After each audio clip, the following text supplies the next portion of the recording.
Oremos ao Senhor. Ó Deus bendito, Tu és digno de receber toda honra e toda glória. Mas nós somos incapazes de reconhecer isto pela nossa natureza. Ó Deus, para que a Tua dignidade seja percebida por nós, nós necessitamos da ação graciosa do Teu Espírito, abrindo nossa mente e o nosso coração, para que nós mesmos nos conheçamos melhor. Nós também necessitamos da graça do Teu Espírito, para que a instrução da Tua palavra produza transformação redentora de nossa vida. Nós necessitamos da graça do Teu Espírito. Enfim, nenhum exercício espiritual nosso produzirá uma única promoção espiritual em nossa vida, se não for fruto da Tua graça nos assistindo. Por isso nós Te suplicamos o Teu favor, em nome de Jesus. Amém.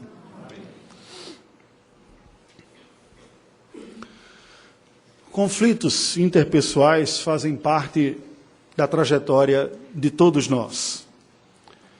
Podemos ter tensões nas relações no trabalho, tensões nas relações em agremiações civis, como associação de pais e mestres, ou de moradores do bairro, ou da categoria que nós trabalhamos. Podemos ter conflitos e desentendimentos dentro da igreja. Porém, potencialmente, os mais fortes destes conflitos são certamente aqueles que se dão no âmbito doméstico, dado o impacto que a família tem na formação do caráter de cada um de nós. O que nós poderíamos dizer sobre aquelas pessoas que vivem em uma família consideravelmente disfuncional, em que os laços não são tão saudáveis e as relações não parecem oferecer condições tão apropriadas para um desenvolvimento sadio de sua própria alma?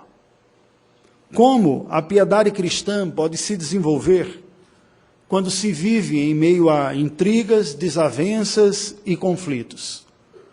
Nós não podemos achar que a espiritualidade se manifestará apenas na experiência religiosa, como se a vivência cotidiana, familiar em especial, não nos afetasse. Qual é a resposta à equação cujas variáveis incluam tanto a proximidade quanto o devido distanciamento na relação familiar ampliada? Quão próximo podemos estar e devemos estar dos nossos pais ou dos parentes mais allegados? E quão distantes? Qual é a distância apropriada? Após 20 anos vivendo na Mesopotâmia, Jacó saiu de a condição que chegou de um moço solitário e pobre, porque nada trouxe consigo, a uma rica família com pelo menos 17 integrantes. Entretanto, como costuma ocorrer, o seu sucesso e a prosperidade foi visto pelo outro, no caso, os outros parentes próximos, como o sogro e os seus cunhados, não acolhidos com alegria, algo tão comum porque não teve a mesma trajetória. Pessoas que não se desenvolvem tanto quanto outras costumam ter inveja daqueles que, próximos a si, encontram um caminho de sucesso. Isso ocorreu no caso da experiência de Jacó. O clima pesou na família arameia. Deus, então, ordena Jacó a regressar à terra de Canaã. E é a partir da sua resposta, registrada em Gênesis capítulo 31, que hoje nós estudaremos sobre a fuga rumo à terra prometida. Abra sua Bíblia em Gênesis, capítulo de número 31, e ouça com atenção a leitura que passo a fazer deste capítulo. Então ouvia Jacó os comentários dos filhos de Labão que diziam: Jacó se apossou de tudo que era de nosso pai, e do que era de nosso pai juntou ele toda esta riqueza. Jacó, por sua vez, reparou que o rosto de Labão não lhe era favorável como anteriormente. E disse o Senhor a Jacó: torna à terra de teus pais e à tua parentela, e eu serei contigo. Então Jacó mandou vir Raquel e Lia ao campo para junto de seu rebanho, e lhes disse: vejo que o rosto de vosso pai não me é favorável como anteriormente. Porém, o Deus de meu pai tem estado comigo. Vós mesmos sabeis que, com todo empenho, tendo servido a vosso pai. Mas vosso pai me tem enganado e por 10 vezes me mudou o salário. Porém, Deus não lhe permitiu que me fizesse mal nenhum. Se ele dizia, os salpicados serão o teu salário, então todos os rebanhos davam salpicados. E se dizia, os listados serão o teu salário, então os rebanhos todos davam listados. Assim Deus tomou o gado de vosso pai e me deu a mim. Pois chegando o tempo em que o rebanho concebia, levantei os olhos e vi em sonhos que os machos que cobriam as ovelhas eram listados, salpicados e malhados. E o anjo de Deus me disse em sonho, Jacó. Eu respondi, eis-me aqui. Ele continuou, levanta agora os olhos e vê que todos os machos que cobrem o rebanho são listados, salpicados e malhados, porque vejo tudo o que Labão te está fazendo. Eu sou o Deus de Betel, onde ungiste uma coluna, onde me fizeste um voto. Levanta-te agora, sai desta terra e volta para a terra da tua parentela. Então responderam Raquel e Lia e lhe disseram, há ainda para nós parte ou herança na casa do nosso pai? Não nos considera ele como estrangeiras? Pois nos vendeu e consumiu tudo que nos era devido. Porque toda a riqueza que Deus tirou de nosso pai é nossa e de nossos filhos. Agora, pois, faze tudo o que Deus te disse. Até aqui, nós temos um longo capítulo. Eu considerarei de forma resumida os 55 versículos dele ao longo da mensagem. Queridos, nós encontramos este momento crucial na vida do patriarca Jacó. Este é o momento em que ele regressa à terra prometida, mas regressa fugindo. O final do capítulo nos mostra, um pouco mais adiante, que ele foge da vista do seu sogro e sai com a sua família rumo à terra de Canaã. Este relato, registrado no capítulo 31, da resposta de Jacó à ordem divina de que regresse à terra de Canaã, pode ser percebida em 5 blocos que aqui estão, que passaremos a considerar. O primeiro dele, os versículos de 1 a 13, nos mostra como Jacó justifica o seu plano de fuga para a sua família. Ele apresenta o seu projeto e compartilha com a sua família, as esposas em especial, Lia e Raquel. Nos versos de 14 a 21, nós vemos a família de Jacó concorde com o seu plano de fuga. Ouve os seus argumentos e concorda com ele. Nos versos de 22 a 32, nós vemos Labão indo ao encalço do seu genro fugitivo Jacó. Ao descobrir que ele fugira no meio da noite com toda a sua parentela, ele vai atrás. 7 dias já havia de distância entre eles e Labão vai atrás de Jacó com a sua família. Nos versos de 33 a 42, nós vemos Jacó e Labão lavando a roupa suja, tendo uma daquelas conversas difíceis, em família. Aqui estão. E por fim, nos versos de 43 a 55, nós vemos uma aliança de paz entre Labão e Jacó. O que nós podemos aprender a partir desta história experimentada pelo patriarca eleito? Vejamos. O primeiro bloco nos apresenta Jacó justificando o seu plano de fuga. Veja que os versículos de 1 a 3 nos mostram que os filhos de Labão acusam Jacó de uma riqueza indevida. Vendo Jacó prosperando e vendo o trabalho dele, o fruto do seu trabalho, crescendo cada vez mais, ao passo que as ovelhas de Labão minguavam, eles acusam Jacó de estar se aproveitando daquela situação. Deus aparece para ele e diz, é hora de regressar à terra de Canaã. Volte para a terra prometida. Nos versículos de 4 a 8, nós vemos Jacó chamando então as suas esposas e explicando o contexto desfavorável à permanência deles aí. Ele diz, olha, o ambiente pesou. Nós já não somos mais bem-vindos aqui. Seus irmãos estão olhando com a cara feia, seu pai está nervoso, a nossa prosperidade está incomodando muito, nós já não estamos mais bem quistos como éramos inicialmente. Está na hora de nós partirmos. No verso de 9 a 30, Jacó indica a ordem divina para voltar à terra prometida e a provisão do Senhor também. Disse, foi Deus quem nos deu tudo que temos. O que nós conseguimos aqui foi fruto da sua graça. Está na hora de nós obedecermos e voltarmos. Que lição nós podemos aprender desta porção primeiro aqui? Eu destacaria de todas elas uma principal, que é o discernimento da providência divina. Deus estava executando as condições à formação do povo hebreu para oportunamente enviar o seu filho Jesus Cristo. Até então nós tínhamos apenas uma réplica de casais, Abraão e Sara, Isaac e Rebeca, e inicialmente parecia ser apenas a história de Jacó. Agora já não é mais um homem com sua esposa, mas com suas esposas e seus 17 filhos prósperos, ricos. Deus está começando a criar as condições para que saia do âmbito simplesmente de um indivíduo eleito para se tornar um povo eleito de Deus. E as condições passam por gente e condições de manutenção dessa gente na terra prometida. Deus está executando esse plano. Um plano que, embora Jacó não compreendesse na sua totalidade, mas ele sabia que Deus haveria de abençoar as famílias da terra através da sua própria geração, através da sua própria família, embora ele não tivesse tão claro aquilo que Paulo vai explicar depois aos Gálatas, dizendo que a promessa era feita através do seu descendente, no singular, e não numa descendência de muitos descendentes, porque o verdadeiro abençoador dos povos é Cristo Jesus, o descendente de Abraão, o filho de Abraão, como a genealogia de Mateus aponta, começando em Abraão e terminando em Jesus Cristo. Ele é o cumprimento de toda essa bênção. Mas para que esta bênção de Cristo chegasse às nações, a história destas pessoas fez parte. E tudo faz parte do que Deus está usando para cumprir o seu plano redentor.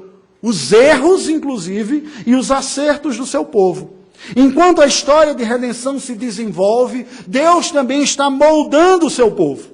Veja que logo aqui, neste momento, não muito tempo depois, alguns anos depois, de Jacó ter caído naquela tentação de usar a superstição e tentar pegar a prosperidade através daqueles jeitinhos que ele fez com os galinhos lá, ele ganha consciência de que foi Deus quem o deu. Ele diz, enquanto Labão estava tentando tirar vantagem, o Senhor fez com que as crias viessem de acordo com o salário que me estava sendo acertado, embora ele tivesse mudado, mas Deus fazia reverter. Jacó amadurece. Ele tem agora a consciência que não é a sua habilidade ardilosa, nem a sua sagacidade que leva a prosperidade à sua própria vida. Isso nos aponta para uma outra realidade. Um conceito que é uma palavra grega que expressa, embora o Antigo Testamento seja escrito em hebraico, mas o conceito é teológico. A palavra kairos do Novo Testamento significa tempo oportuno. E esta passagem nos apresenta esta lição do tempo oportuno. Nem sempre é fácil percebê-lo. Qual o tempo oportuno para tomadas de decisões importantes em nossa vida? Nem sempre é fácil. Pois podemos facilmente estar hipnotizados pelos elementos naturais que a vida nos cerca. A prosperidade ou a comodidade deixar alguém em um lugar. Ou no espectro oposto, o desafio e a adrenalina. Para quem é mais dinâmico, pode ser também um sinal de que devo ir em uma direção. Eu lhe pergunto, o que prende você onde você está? No seu trabalho? Ou mesmo no puxadinho da casa da sua sogra, ou no quarto dos fundos, ou em quaisquer outras condições que você se encontra. A que custo você permanece onde você está? Esteja atento aos sinais da piedade, pois são eles os indícios do caminho de Deus. Deus se utilizou do contexto de Labão e da família arameia para começar a formar o seu povo. Mas não era esse o projeto de Deus para a vida de Jacó. Chegou o tempo. E é preciso ter o discernimento de entender. É chegada a hora. O que tinha para ocorrer, ocorreu. Com que critérios? Acima de tudo, os critérios da piedade. Não se estava mais em condições de desenvolver o plano de Deus para a sua vida. E as situações estavam ficando cada vez mais difíceis. Uma dica é você pensar como e onde Deus será mais glorificado em minha vida. De que maneira e em que circunstâncias eu haverei de dar mais honra à glória do Senhor? São perguntas e critérios que nós podemos e devemos nos utilizar para responder à pergunta: ficar ou partir? Permanecer ou ir adiante? Desafiar-se ou sentir-se acomodado por uma circunstância? Estas perguntas nos auxiliariam.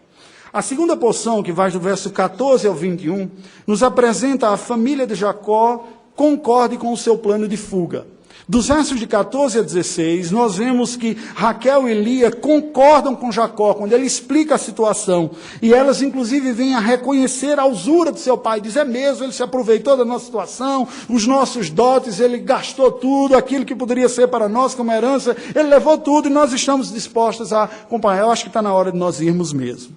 Versículos de 17 a 21, nós vemos então Jacó fugindo com toda a sua família e tudo que tinha, às escuras, às escondidas, pelas costas do seu sogro Labão. E nesta saída furtiva, Raquel, a amada de Jacó, rouba os ídolos do lar de seu pai.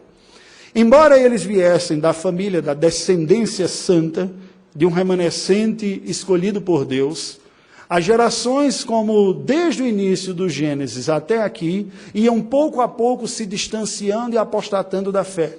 E o Senhor é que vinha restaurando esse pacto, trazendo pessoas assim.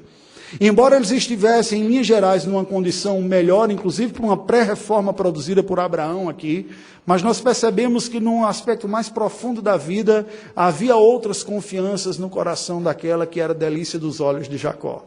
Ela punha uma confiança nos ídolos do lar de seus pais e os rouba e carrega consigo. Eu destacaria desta segunda parte uma lição importante que é o medo doméstico. Antes de ser uma submissão passiva das esposas de Jacó quanto a si, quanto ao comando do seu marido, a prontidão de concordância de Raquel, inclusive indicado pelos seus ídolos que ela rouba, os ídolos do seu pai, e de Lia com Jacó, parece indicar muito mais uma idolatria pelo pavor doméstico, e explico o que quero dizer com isso. Numa leitura superficial, nós poderíamos chegar à conclusão que era um exemplo de concordância familiar aqui. O amor era tão bom entre o marido e as esposas que ele disse, olha, está ocorrendo isso. Ela, sim, meu querido, eu concordo com você. Uma beleza, tudo aquilo que o casal sonharia de ter, né? Qualquer assunto em pauta gera concordância. Mas não é bem isso a história. Pelas próprias respostas que elas dão, o destaque que elas dão, a maneira como seu pai agia, nos dá a entender uma espécie de revolta e eu diria até mais, um temor com relação ao seu próprio pai, como elas respondem aqui, nos versos de 14 a 16. Ele diz, não nos considera ele como estrangeiras, verso 15, pois nos vendeu, consumiu tudo que nos era devido, porque toda a riqueza que Deus tirou do nosso pai é nossa e dos nossos filhos, agora para fazer tudo o que Deus te disse. Parece uma resposta piedosa. Entretanto, o que nós encontramos, na verdade, é a concordância entre as duas irmãs e o seu marido em enganar o pai delas. Fugir, não dar a oportunidade daquele que a gerou e que, bem ou mal, era um instrumento que Deus estava usando para o cuidado deles e para a provisão deles mesmos, seu pai, neto de seus filhos. Elas não levaram isso em consideração, ouviram aquela resposta, e nessa resposta cabia até uma concordância bonita, religiosa, piedosa. Presta atenção. Nós não podemos ser superficiais nessas abordagens. Usar o nome de Deus no meio da frase como argumento não significa piedade. Por vezes pode ser a mais ímpia das argumentações, porque usa próprio Deus com outros objetos. No fundo, elas estavam debaixo de uma situação que não lhes sentia confortável e concordaram. O que nós podemos perceber aqui é que dentro desta realidade havia um verdadeiro temor governando essa família. As filhas pareciam ter um temor do pai, não concordar com a maneira que eles estavam fazendo, se sentiam, em um certo sentido, abusada por eles, precificada como um verdadeiro objeto, tendo sido leiloadas e vendidas por um casamento que não foi nem mesmo aquilo que ele queria. Vocês se lembram da história, como na noite de núpcias, o Labão manda a filha mais velha para resolver, supostamente, o problema das duas filhas e aí ganhar o dote de duas. E isto teve o seu efeito colateral. Depois de anos ele olhava e ele disse, ele se aproveitou de toda essa situação que está aqui. Essa é uma forma da gente se ver livre, porque eu me sinto abusada, não fisicamente, mas abusada emocionalmente, e me sentindo objeto nas mãos do meu próprio pai. Vamos embora mesmo. Este temor que se instala na alma e que afeta as relações, não pode governar a nossa vida se não se configura aquilo que é chamado de idolatria, quando um temor que não o temor de Deus governa a nossa própria vida. Labão, um típico intimidador. Aquela pessoa que aparece com personalidade forte, decidida, e que chega mandando, vamos fazer assim, vamos resolver dessa maneira, é assim que vai ser aqui em casa, você casa com ele, não fala nada, na noite eu te passo, a gente resolve de todo mundo. Alguma dúvida? Quem tem coragem de dizer que tem alguma dúvida nesse sentido? A figura de Labão parece muito mais com a do capeta do que com um pai de amor. Imagens que às vezes algumas pessoas se referem a tempos no passado, que diz, bastava um olhar do meu pai, eu me tremia de medo. Uma coisa é nós falarmos de respeito amoroso. Outra coisa é você se sentir fragilizado e ameaçado por alguém que, estando em posição de autoridade, deveria gerar proteção e segurança. Nunca medo.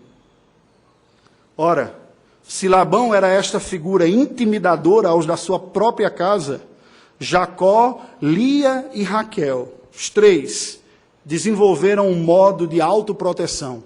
Deste homem intimidador, desta personalidade que domina tudo e que não se pode contestar e que a sua palavra é a lei, e de que ele que usa tudo ao seu favor, típica de personalidades com síndromes de governo sobre os seus braços, lhe restou a saída da autoproteção. E nesse caso extremado, na fuga. Não dá nem para a gente se despedir dele. Vamos aproveitar e dar no pé aqui.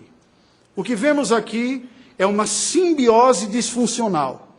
Uma família mantida unida pelo medo e não pelo amor respeitoso. Há muita harmonia familiar, entre aspas, que não passa de uma escravidão de fachada. Por um lado, e sob uma ameaça maior, por outro lado. Para quem olha de fora, parecia que era uma família que estava direitinho, funcionando bem. Mas o temor governava o coração daquelas pessoas. O que é preciso lembrar, para que não se caia nessa escravidão? Deus é maior.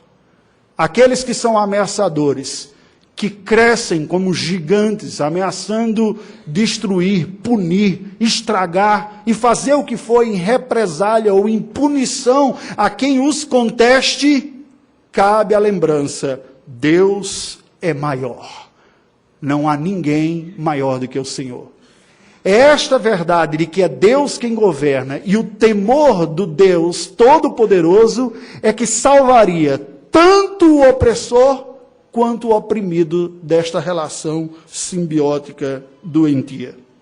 Portanto, resta-nos a orientação de que nós devemos cultivar um ambiente acolhedor, inclusive às divergências. Preste atenção.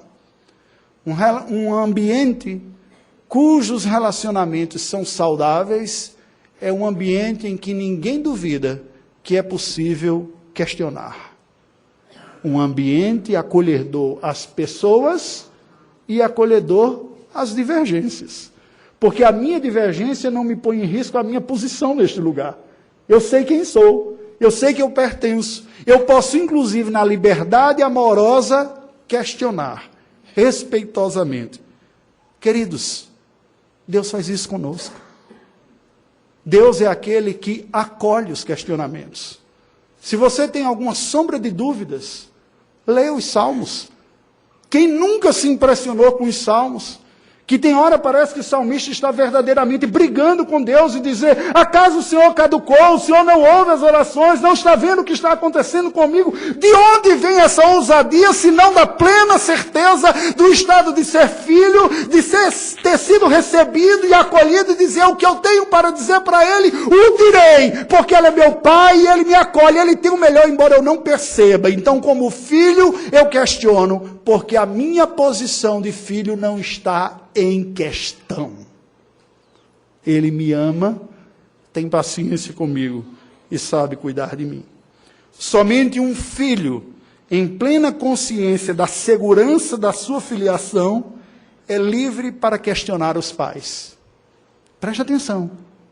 A ausência de questionamento pode não ser sinal de respeito, pode ser sinal de escravidão pelo medo, de filhos que não se sentem seguros o suficiente para perguntarem ou questionarem uma posição, porque se sentem ameaçados nesta relação. E estes não pensarão duas vezes quando tiverem a oportunidade de fugir de noite para não ver mais o opressor sobre as suas costas. Quarto bloco, versos de 33 a 42. Jacó e Labão lavam roupa suja. Conhece essa expressão, né? Aquela conversa que tudo que estava guardado vem para fora e vai se lavar roupa suja. Nos versos de 33 a 35, nós vemos como Labão procura, não acha os ídolos que haviam sido roubados por Raquel, que havia escondido, e mente. Eu acabei pulando um aqui. O terceiro bloco é do verso 22 a 32. Labão vai ao encalço do seu genro fugitivo Jacó. Nos versos de 22 a 25, nós vemos Labão indo atrás de Jacó. Após 7 dias de distância lá, o Senhor lhe aparece e dá uma advertência e diz: não faça mal, não interponha Jacó, que já se achava nos limites da terra de Canaã, em Gileade. Nos versos de 26 a 28, Labão questiona a fuga de Jacó e reclama o direito de despedida pacífica. Ele diz: por que você fugiu? Eu sou o seu sogro. Eu sou o avô dos seus filhos. Eles são os meus netos que Deus me deu. Por que você não me deixou despedir-me, beijar-me? Eles são a minha alegria. Quem é avô sabe o que o neto significa para o avô, não é verdade?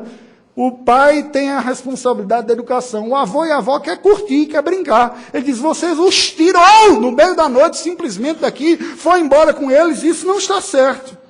E nos versos ainda de 29 a 32, nós vemos que este Labão, que foi refreado por Deus, questiona sobre os ídolos que haviam sido roubados. E Jacó afirma ter tido medo. Ele diz: eu tive medo, por isso que eu fugi. Isso reforça o ponto que nós falamos anteriormente. No entanto, eu gostaria de enfatizar agora o outro lado da moeda. O que cura o ser humano de medos patológicos dos outros, sejam estes outros quem forem, inimigos, parentes disfuncionais, ou seres espirituais, porque o que tem de gente com medo do capeta andando por esse mundo aí afora também. O que tem medo do outro é o temor de Deus.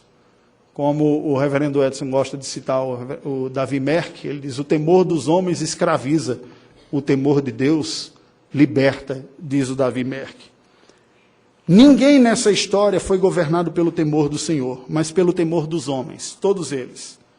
Labão, com esse seu jeito de tentar dominar aqui, Jacó, Lia e Raquel com medo de Labão, nessa simbiose disfuncional. Mas o que nós percebemos?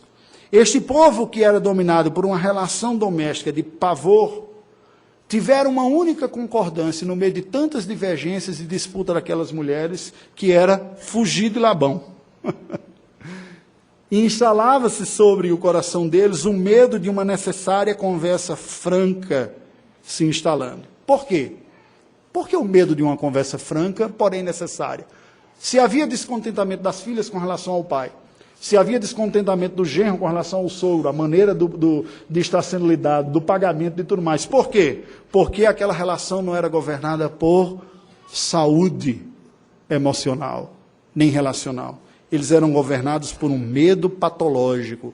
Aquela família era mantida em ordem pelo medo e não pelo amor respeitoso. Nós aprendemos que Deus nos chama a termos conversas sérias e até mesmo difíceis, mas que serão asseguradas por um clima seguro e acolhedor. A ausência desse clima produziu na família de Jacó a ausência de conversas necessárias. A dica para todos nós é óbvia.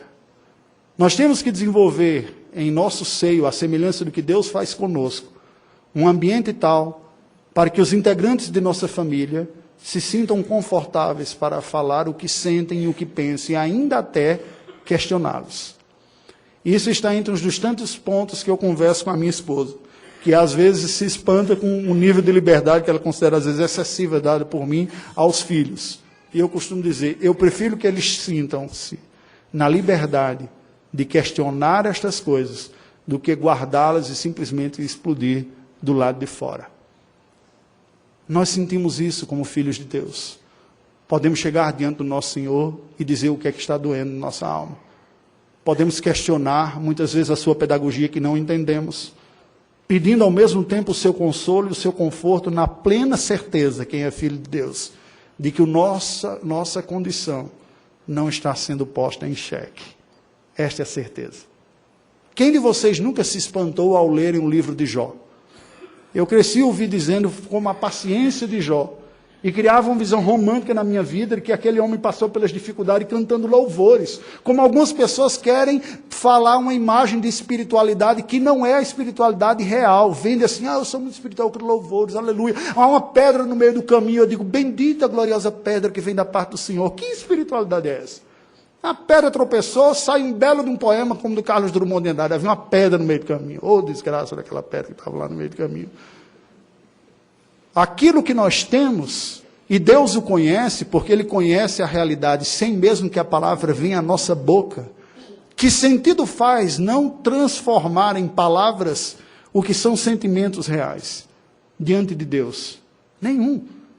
Se com Deus nós aprendemos a externar aquilo que está dentro de nós, inclusive pela oração de confissão, dizer quem somos e o que sentimos, isto deve ser uma escola pedagógica para trabalharmos as coisas que também existem ruins entre nós, no mesmo espírito acolhedor que Deus nos dá. Esta lição não estava sendo experimentada, vivenciada pela família de Jacó. Agora sim, o quarto bloco, verso de 33 a 42. No verso de 33 a 35, agora nós vemos Labão procurando a Jacó, e procurando os seus ídolos que haviam sido roubados por Raquel, que os escondeu, e ainda deu aquela desculpa esfarrapada, de dizer, eu estou naqueles dias, eu não posso me levantar, não havia absorvente interno naquela época, né? Então as mulheres ficavam um tanto quanto desconfortáveis quando estavam nos dias do seu ciclo menstrual, e não iam expor-se desnecessariamente. O que ela fez? Ela escondeu os ídolos embaixo da cela de onde estava, sentou por cima e dizia, eu estou naqueles dias, eu não posso, pai, dá licença, né? E assim, o pai procurou em todas as tendas os ídolos que haviam sido roubados por ela, Raquel, e não os encontrou. Nos versos 36 a 37, nós vemos então agora Jacó reagindo. Ele questiona Labão sobre a acusação do roubo dos ídolos, sem evidência. É como se esse homem tivesse represado a vida toda aqui, os seus questionamentos, e aqui foi o estopim. Sabe aquilo que a gente diz assim, foi a gota d'água que transbordou o copo? Ele foi aguentando aquilo, e quando ele acusa de uma coisa, ele diz, não, pode chamar de tudo, né?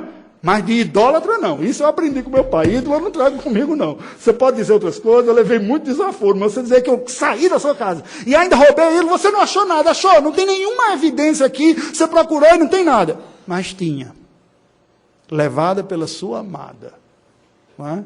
Tinha. Verso de 38 a 42. Jacó então despeja a sua queixa acumulada de exploração.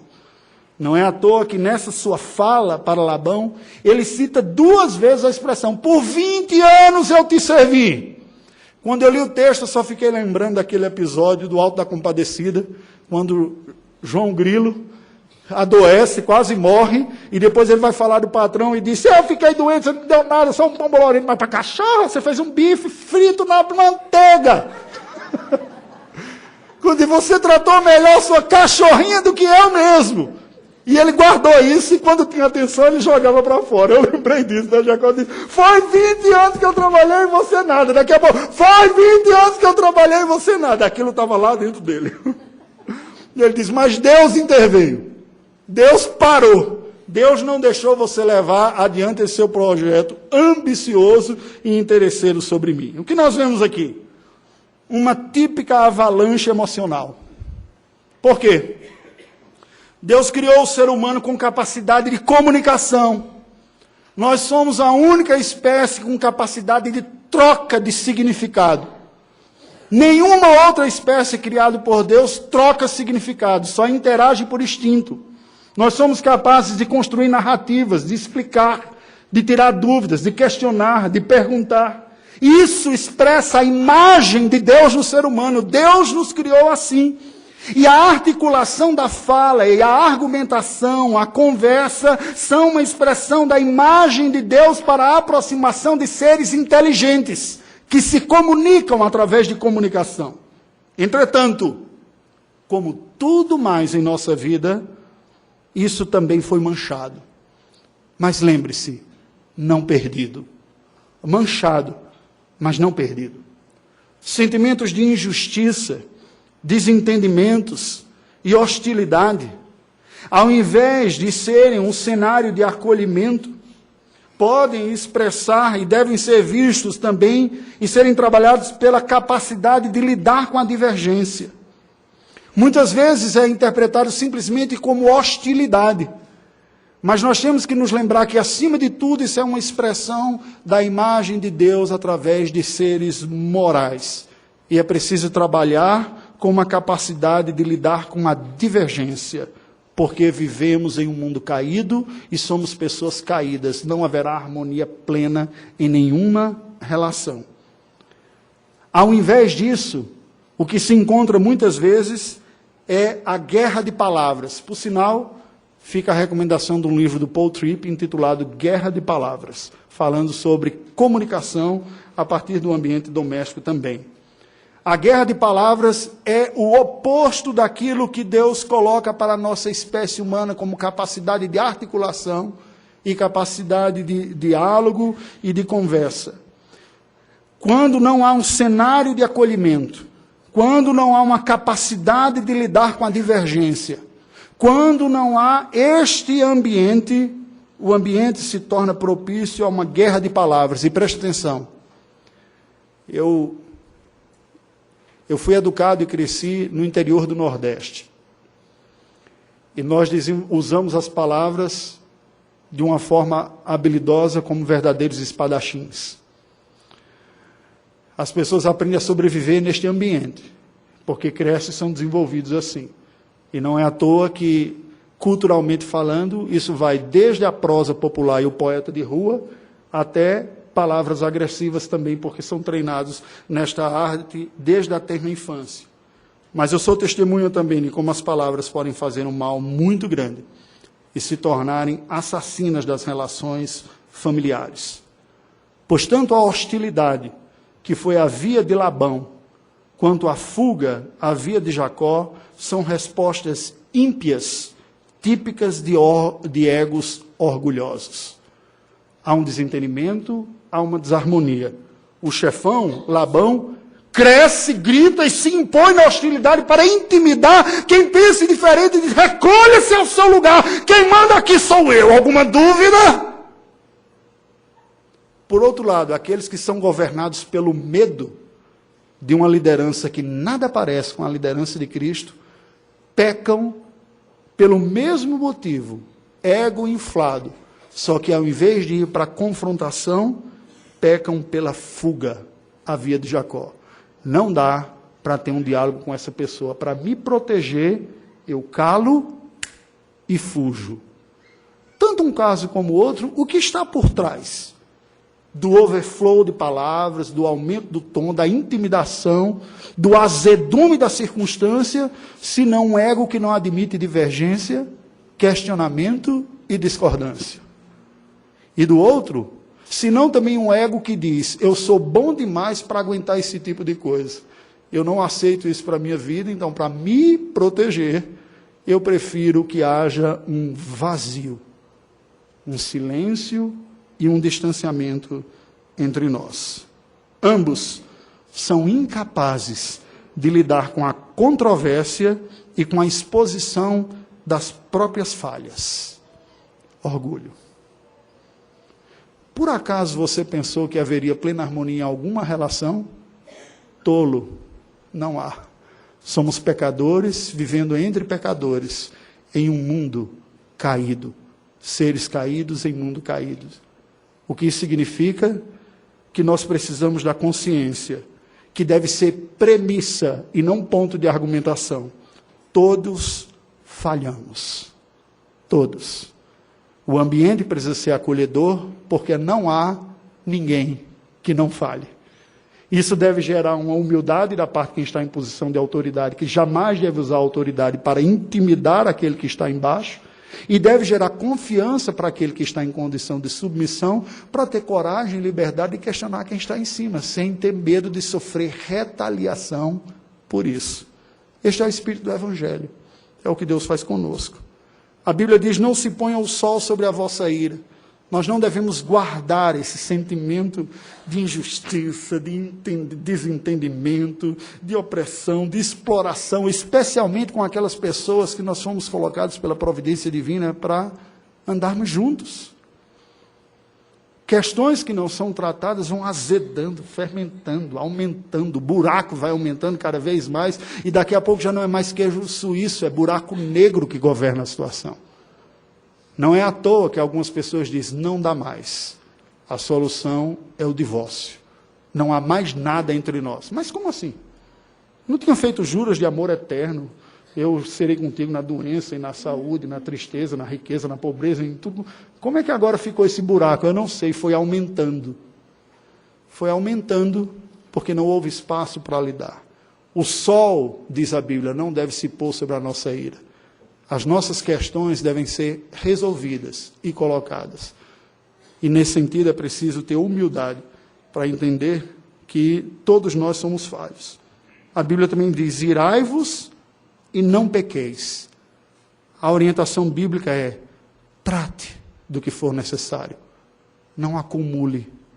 A avalanche de sentimentos poderá ser desestabilizadora e destruidora para a sua vida e para os relacionamentos que você tem.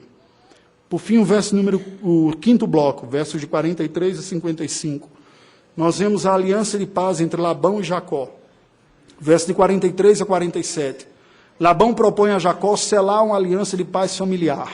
Eles vamos selar uma aliança aqui, construir uma torre, e ela vai simbolizar aqui, e selar mesmo, isso é típico da cultura oriental, nós não temos isso na nossa cultura, mas na cultura semita antiga tinha, acordos de paz eram selados, objetificando-se, um objeto virava uma expressão concreta de um acordo, como nós assinaríamos acordo de paz, os governos fazem acordo de paz, no Oriente Antigo se selava com um objeto sendo selado. Um monte de pedras foi levantado, e é este o sentido das palavras Jegar, Saaduta e Galeede. Quando Labão propõe para Jacó selar esse acordo de paz, junta um monte de pedras e diz, olha, esse aqui será um acordo.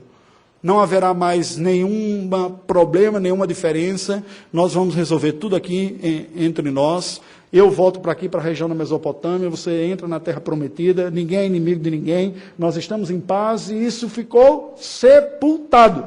Não deve haver mais nenhuma tensão entre nós. Vamos selar isso com este monte de pedras, literalmente é isso que significa Jegar, Saaduta, na língua aramaica, e Galeed, na língua hebraica. A Bíblia diz que Labão chamou aquele monte de Jegar, Saaduta, monte de pedras em aramaico. E Jacó chamou de Galeed, monte de pedras em hebraico. A mesma coisa, só línguas diferentes. Do verso 48 ao verso 53, nós vemos aqui Labão testificando responsabilidades. Diz, você está levando as minhas filhas e os meus netos agora por sua conta e risco. Então você seja homem. Cuide dessas pessoas que você tirou da minha casa. É muito interessante, né? Parece algumas pessoas que a gente vê assim, aqueles coronéis, aqueles pais super protetores que dizem, eu que controlo tudo, está aqui, eu vou lhe dar uma colher de chá, né? Então, mas, não vem na sua perna. Então ele está falando isso aqui, é você quem tem que cuidar desse povo aí, minhas filhas, meus netos, e Deus é testemunha. Ele que não era alguém assim muito piedoso, Deus é testemunha do que vai fazer. Ele podia não ser piedoso, mas sabia que Jacó tinha essa tradição de dizer, o Deus do seu pai aí, está vendo o que você está fazendo, viu? E ele vai atrás de você, se você não cumprir com as suas promessas de cuidar dos nossos limites. No verso 53, ainda no final, até o 55, nós vemos Jacó respondendo. Ele jura por Deus, ele diz, não, eu juro pelo Senhor que eu vou cumprir todos esses votos, fiquem em paz. Eles celebram uma aliança de paz, há uma festa ali, eles comem juntos, e há despedidas dignas. Labão se despede de suas filhas, dos seus netos, tem um beijo, tem uma confraternização, volta para a região da Mesopotâmia, Jacó segue adiante com a sua família para a terra prometida. Sabe qual é o alerta que esse texto nos dá? Entre tantas coisas, eu gostaria de destacar uma coisa que tenho visto até em propagandas públicas, porque tem sido um problema recorrente, especialmente em nossos dias, que tantos lares têm sido desfeitos, tantos casamentos acabados. A alienação parental é crime. Eu escolhi essa frase de propósito, porque é pecado. Levar pessoas que estão numa condição inferior, de submissão à autoridade, ao pai, à mãe, ao avô, à avó, para denegrir a imagem daqueles que lhes são superiores. Quem tem responsabilidade e autoridade deve proteger a mente e o coração dos que são menores de uma imagem negativa daqueles que são maiores. Isso é o que a Bíblia diz. O primeiro mandamento bíblico com promessa é: honra teu pai e a tua mãe. Não há condição para nenhum mandamento. O mandamento é ordem. O que há é uma promessa, e assim prolonga os teus dias sobre a terra. A Bíblia não diz honra o teu pai e a tua mãe se eles fossem dignos de honra. Todos são pecadores, diz honra seu pai e sua mãe. O curioso é que o que Labão está dizendo aqui, e chamando a atenção de Jacó, me faz lembrar a propaganda de um governo pagão, que não tem nada a ver com cristão, que vai nos meios de comunicação e diz: a alienação parental é crime, para uma sociedade que não tem ouvido que é pecado. É preciso entrar no Código Civil e no Código Penal, e ser possível de uma punição do juizado ou do júri comum, para que as pessoas tenham algum temor do que está fazendo. O que é alienação parental? Senão quando um pai ou uma mãe ou alguém de autoridade comunica para os menores que estão sob a sua guarda uma imagem negativa do outro, normalmente do cônjuge aí. Isso ocorre muito quando há processo de divórcio, que normalmente ninguém se divorcia do mesmo jeito que se amou para casar, né? E aí, se eu não posso atingir a outra pessoa, a desgraça faz com que eu disse: eu vou atingir através das crianças. E vou falar mal. Sabe por que mamãe não está com o papai? Porque aquilo é um desgraçado. Aquilo é uma peste. Não sei o que estava na minha cabeça quando eu fui casar com ele. Um vagabundo, e por aí vai. Desculpa as expressões aqui. Todo o azedume, o amargor que tem com relação a outra pessoa, sendo despejado na mente, no coração de pessoas que deveriam ser protegidas. Porque se estes que antes estavam juntos agora não se amam mais, eles geraram filhos. Filhos que são filhos de ambos os pais, independente da condição deles. Criados por Deus, usados por Deus.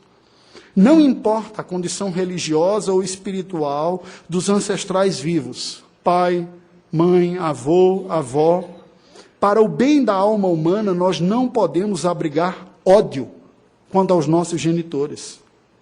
Labão é uma figura tipicamente controladora, mas as esposas e os filhos de Jacó lhe deviam a instrumentalidade da vida. Se filhos só veem nos seus pais, ou em algum deles, pais abusadores, eles perdem a perspectiva da graça divina. Preste atenção. Quando as imagens negativas são consolidadas no coração, estas imagens se tornam não apenas presentes da composição do quadro, mas se tornam a parte monotemática sobre aquele quadro. E aquelas pessoas vão de ser repetidamente relembradas por referência tão somente negativa quando a alienação parental está ocorrendo. E ninguém é mau o tempo todo. Só o capeta vai ser desse jeito.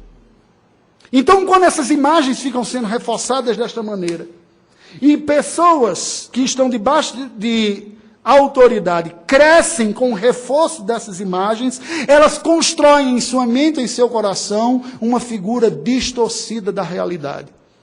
E perdem a capacidade de enxergar a graça de Deus quando ela está presente, ainda que no meio de uma circunstância tão dura e difícil. Jacó era tudo isso que a gente falou aqui. Mas Jacó também foi o provisionador para esta família. Jacó queria se despedir das suas filhas e dos seus netos. Perdão, Labão. Obrigado, Vitória. Ela assim, né? Labão foi tudo isso que nós falamos aqui. Controlador, intimidador, sabe, se impunha. No entanto, ele queria. Quando na mente de crianças ou de menores vai se conformando só a imagem negativa, de quem negativo deu motivo para dar, mas só ela, você vai gerando uma mentalidade na cabeça das pessoas de que não houve graça vindo daquela parte. E isso afeta a sua percepção da realidade. O foco na maldade gera uma maldade reativa. Quando eu só vejo maldade em quem tem do lado de lá, eu não consigo perceber elementos de graça, e a minha maneira de reagir com isso não haverá de ser outra, porque eu não encontro a mínima segurança de reagir de uma maneira diferente a esta. Ela também nos torna míopes. Sabe por quê? Neste caso de Labão, que fez tudo o que fez, o texto sagrado deixa claro que foi ele quem propôs a aliança de paz. Foi ele que invocou o nome de Deus. Não foi Jacó. Jacó aparece aqui como um mero reagente. Ele não tem o poder de iniciativa de resolver o problema com Labão. Ele não tem o poder de iniciativa de propor uma pacificação e resolver os seus problemas. Ele não tem o poder de iniciativa de não consegue colocar Deus no meio dessa história para resolver os seus problemas. E o seu sogro, explorador, dominador, seja lá o que for, foi ele quem fez tudo isso. No entanto, são duas pessoas aprisionadas pelo seu encantamento identitário. Até quando eles vão selar o acordo de paz, Labão não desce da sua identidade identitária mesopotâmica e chama o monte de pedras de Jegar Saaduta, no meu sotaque aramaico. Jacó, um típico clichê gospel, vai chamar de Galeed. Um monte na linguagem do povo de Deus. Quanta tolice, quanto orgulho tribal. Estão dizendo a mesma coisa, porque tanto numa língua quanto no outro significa a mesma coisa, um monte de pedras. Mas cada qual não abre mão da sua identidade. Os egos aqui em conflito. Alguma pessoa com uma leitura mais piegas dessa passagem vai dizer: Jacó falou na língua do povo de Deus, lá da terra prometida. Conversa. É igual a pessoa que sai fazendo, pintando e bordando e diz aí 100% Jesus é gospel, está valendo. Não é porque você diz que Jesus é amor que está valendo tudo. Os preconceitos muitas vezes estão arraigados e por trás de linguagem religiosa existe muito do nosso próprio ego e de zelo pelo grupo e pela facção. Não é a nossa glória que está em jogo, mas é a de Deus. O zelo faccioso travestido cega o olhar orgulhoso. A paz é possível, mesmo com pessoas que não são da paz. Esse exemplo nos dá aqui. A mensagem original desse texto é a seguinte: Deus forma o seu povo a partir de pecadores eleitos pela graça. Ele provê nossas necessidades e santifica o nosso caráter na nossa caminhada com Ele. A maturidade da nossa fé se manifesta no crescimento da nossa confiança nele e não em nós. A marca do povo de Deus é sermos amados dele. Isso nos salva da alienação e da empáfia espirituais e nos coloca no caminho da santificação da graça. Caminho que usa a dolorosa percepção dos próprios pecados para o alívio do perdão do virtuoso. Ele é o virtuoso e nos perdoa por misericórdia. É isso que nos alivia do peso da culpa e do mal que habita em nós. O recado universal que nos é dado aqui é o seguinte: o mundo que nós vivemos é um lugar simultaneamente sedutor com suas oportunidades e tenso nas ameaças que elas trazem consigo. mas também é um palco da provisão divina, a formação e a santificação do seu povo.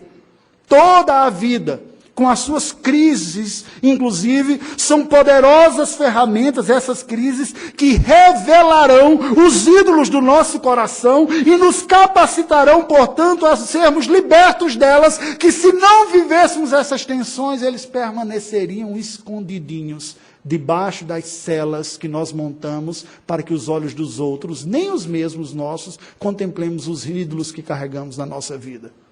São as tensões da vida que os expõem. São essas dificuldades que põem para fora o medo que nos governa, a ausência de confiança em Deus, a falta de amor do Senhor. Estas circunstâncias são usadas por Deus. É só percebendo os nossos medos, nossas paixões e as nossas confianças, e verificando as nossas estratégias de sucesso e as nossas reações ao fracasso, que nós veremos melhor quem são os deuses funcionais da nossa vida. Desta tensão paradoxal entre as necessidades de provisão e resgate é que surge a verdadeira piedade cristã. Preste atenção. A verdadeira piedade não é fruto da nossa capacidade de ser exemplo, mas é fruto da capacidade divina de nos livrar da nossa rebelde cegueira e da nossa autoconfiança. Assim, os conflitos da vida são ferramentas da graça para a conversão do olhar de nós mesmos e dos nossos projetos para aquele que é soberano e redentor. Pois quando os nossos olhos estão focados em nossos esforços, nós somos facilmente endoecidos e envolvidos em idolatria, em autoconfiança ou temor dos homens.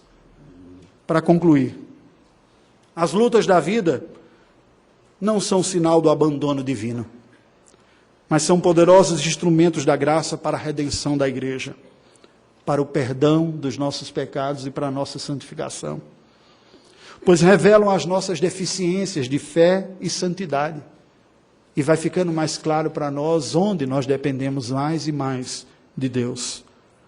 Também mostram e apontam para nós a provisão do céu para nós atingirmos a suprema vocação da igreja, que é sermos restaurados em Cristo, conformados à imagem dele. Sendo assim, os efeitos do pecado manifestos nas tensas relações humanas são recursos divinos a nos esvaziar da autoconfiança ou da autocomiseração, de um ponto ao outro oposto. E também nos livrar da opressão controladora e da fuga autoprotetora. Novamente, pontos opostos de reagir. Pois todas essas relações revelam uma vida não governada pelo senhorio de Cristo. O que Deus nos diz hoje, através desse texto, é o seguinte: confie em mim. Eu cuido de você. Eu lhe perdoo. Eu lhe protejo. Eu tenho o melhor para a sua vida. E estou fazendo isso no meio desta coisa que te causa tanta dor e aflição.